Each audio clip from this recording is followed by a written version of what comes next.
Everything you need to know about the Blue Nose Pitbull. What's all the hype about the Blue Nose Pitbull? Breeders have taken note of the blue lust in the general public and are breeding more Blue Nose Pitbulls than ever. But despite what many consider to be a widespread breeding scam, this breed is still relatively rare. In fact, the American Kennel Club has yet to recognize it.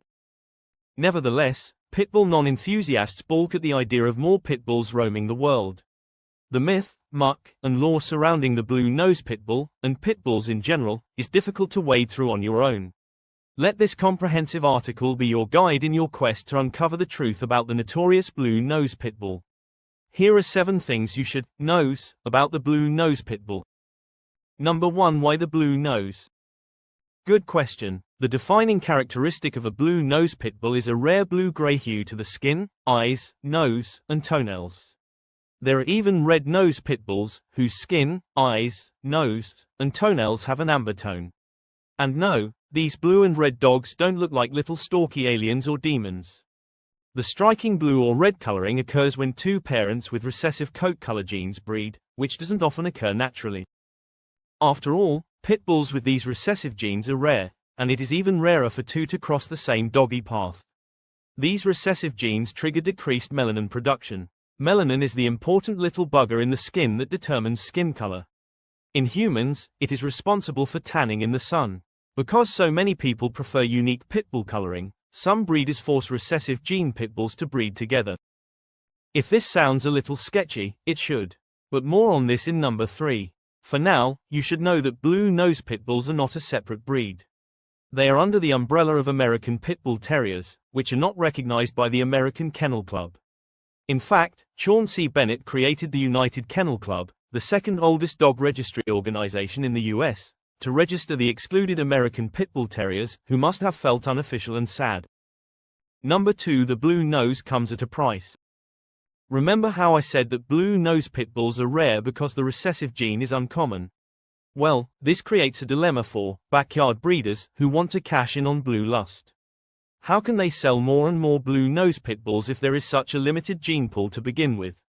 The unfortunate answer is that illegitimate breeders inhumanely inbreed their Blue Nose Pitbulls. Sure, inbreeding generates money for the breeders in the short term because initially it is hard to tell if a dog is inbred, especially if the dog is young.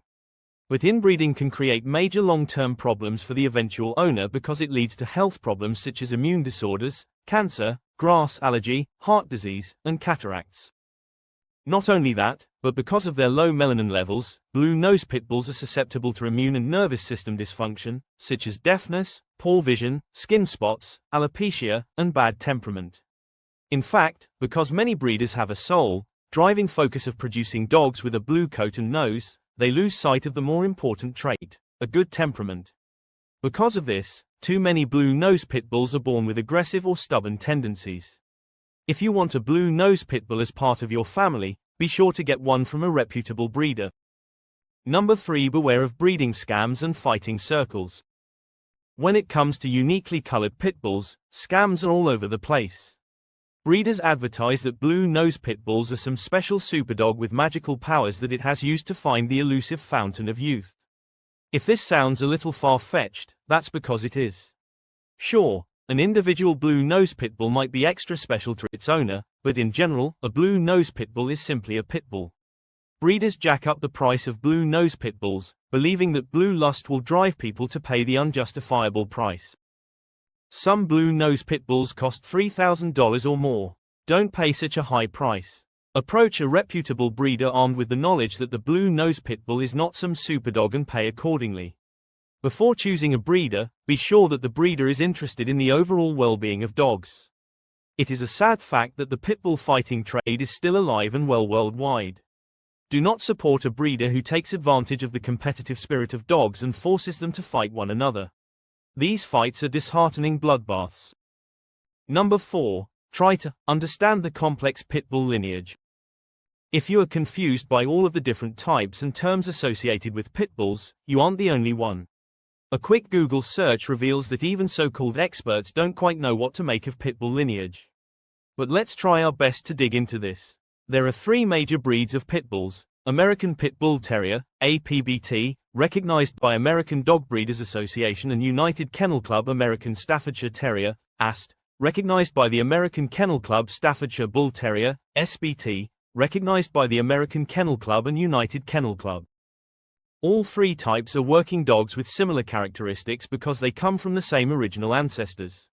They belong to the terrier group and were originally bred for baiting bulls, unlike the American Bulldog, which is a member of the Mastiff group and was originally bred for hunting and guarding.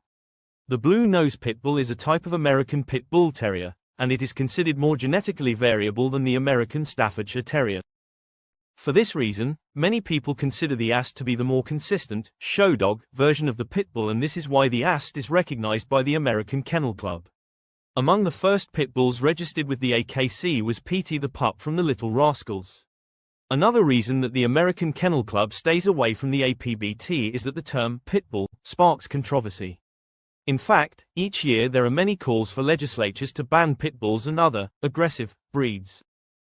That being said, pit bulls do have storied, blood-soaked history. In the ancient Roman Empire, passionate spectators sat glued to their seats as they watched the ancestors of modern pit bulls maul each other to death. This tradition continued into the 1800s in Britain, where modern pit bulls originated. So why is it so difficult to distinguish between the APBT, AST, and SBT? When breeders bred pit bulls for fighting, they did so in extreme isolation and secrecy, so that they wouldn't reveal breeding secrets to their competitors. Number 5. Don't judge a book by its cover. Sure, people originally took advantage of a pit bull's gameness or desire to compete and turned it against other pit bulls. But this is not the defining feature of most modern pit bulls. Believe it or not, pit bulls are naturally gentle-hearted and kind-spirited. Their muscle-bulging build and wide-set jaw might intimidate you at first, but after a few interactions with a pit bull sweetheart, you will be convinced. Prior to the 1980s, the pit bull was actually a symbol of national strength and unity in the US, but some breeders ruined this when they decided that bigger is always better. The weight of an average pit bull is between 30 and 50 pounds, making it a medium-sized dog. But some breeders attempted to breed pit bulls to be upwards of 70 pounds. Because they were so focused on size, they neglected to consider temperament. Number 6. This jumping jack will keep you on your toes. Although Blue Nose Pit Bulls are gentle, they are strong, and they love to jump. And I'm not just talking about little bunny hops here and there. Pit bulls jump high and often. They are so athletic that they can unintentionally cause quite a lot of damage. To avoid household damage and frustration, be sure to exercise them as much as possible. Many pit bulls should not go to the dog park, as they are not a fan of other furry friends. But they would love to go to the park on a leash. Without regular activity, this athletic working dog is bound to become frustrated, aggressive, lethargic, and overweight. If your Blue Nose Pit Bull is not getting enough exercise, he will let you know. Pit bull ownership is not for the weekend warrior. They need daily intense, aerobic exercise. Number 7. It's getting hot in here. Because pit bulls love to play, they sweat a lot. Frequent bath times are a must, especially if your pit bull lives indoors. And unless you live in a temperate climate, they should live indoors. They do not have a thick, protective coat, so they become cold easily. In general, pit bulls have a tough time regulating body temperature. So do your Blue Nose Pit Bull a favor and keep him in the air conditioning except when it's time to go outside and play, and then give him a bath.